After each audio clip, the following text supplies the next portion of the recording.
तिकडे उल्हासनगरमध्ये सुद्धा शिवसेना आणि भाजप या दोन महायुतीतल्या पक्षांमध्ये बिनसल्याचं आता समजतंय। त्यामुळे आता आपण सर्व 78 जागा लढणार असल्याचं भाजपनं स्पष्ट केलेलं आहे। मात्र शिवसेनेकडून अद्याप भूमिका स्पष्ट करण्यात आलेली नाही।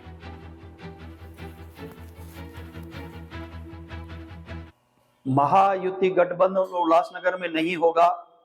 भारतीय जनता पार्टी अपने बलबूते पर चुनाव लड़ेगी। आरपीआई से बातचीत चालू है। आरपीआई से कुछ बातें हो सकती हैं। हमने अपने कई लोगों को, कैंडिडेट्स को बोल दिया है फॉर्म भरने के लिए और वो आज फॉर्म भरेंगे। राष्ट्रवादी अजित पवार गुट से कोई चर्चा नहीं है हमारी और ना ही शिवसेना से अभी कोई चर्चा होगी। हम लोग पूरी 78 की 78 सीटों पे चुनाव लड़ेंगे।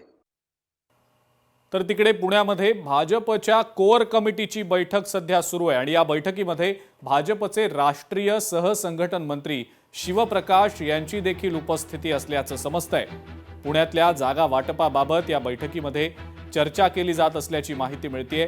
एकीकडे शिवसेना सन्मानपूर्वक जागा वाटप होत नसल्यामुळे नाराज आहे आणि कुठेतरी अजित पवारांच्या राष्ट्रवादी पक्षासोबत आघाडी करण्याची चाचपणी करत असल्याचं काही वेळापूर्वी पाहायला मिळालेलं होतं। धंगेकर अजित पवारांच्या भेटीसाठी गेलेले होते, तर तिकडे भाजप कोर कमिटीची बैठक घेत असल्याचं देखील दिसतंय। पुण्यातल्या जागा वाटपाबाबत या बैठकीमध्ये चर्चा केली जाते। तर तिकडे कोल्हापुरात महायुतीचं आता ठरलेलं आहे। महायुतीतले तीनही पक्ष कोल्हापुरात एकत्र लढणार आहेत। भाजप 36, शिवसेना 30 तर राष्ट्रवादी काँग्रेस 15 जागांवर निवडणूक लढवणार आहे। कोल्हापुरात पालिका निवडणुकीच्या संदर्भात महायुतीची पत्रकार परिषद झाली।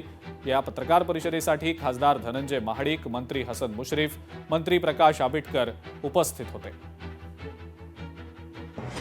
कोल्हापूर महापालिकेच्या निवडणुकीनिमित्त एक ऐतिहासिक अशी महायुती कोल्हापूर जिल्ह्याच्या इतिहासात आणि महाराष्ट्राच्या इतिहासात पहिल्यांदा होत आहे। माननीय चंद्रकांत दादा आणि व्यासपीठावरील सर्व नेते यांनी मोठं मन करून 2 पावलं पुढं 2 पावलं पाठीमागे सरकून आज 81 उमेदवारांची यादी निश्चित केलेली आहे।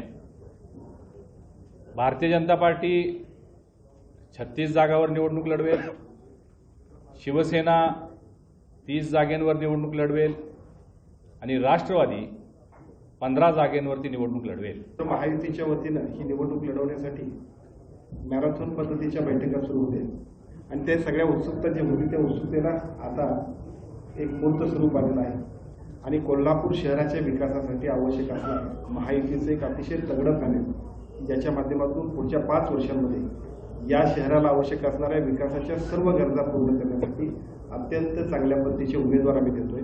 आता उद्या 81 नावं जाहीर होतील आणि या 81 नावं जाहीर झाल्यानंतर आम्ही प्रचाराचा शुभारंभ एकत्र करू। राज्याचे मुख्यमंत्री आणि दोन्ही उपमुख्यमंत्री या प्रचारासाठी कोल्हापूरला येतील। त्याचा उल्लेख या दोघा नेतेमंडळींनी केला। कोल्हापूर शहर हे देशातलं एक चांगलं शहर करण्यासाठी आणि सर्वांग सुंदर करण्यासाठी ज्या जनतेच्या अपेक्षा आहेत त्या पूर्ण करण्यासाठी ही युती प्रामाणिकपणानं काम करेलच। लोकशाही मराठी ऐका, पहा, जागरूक रहा।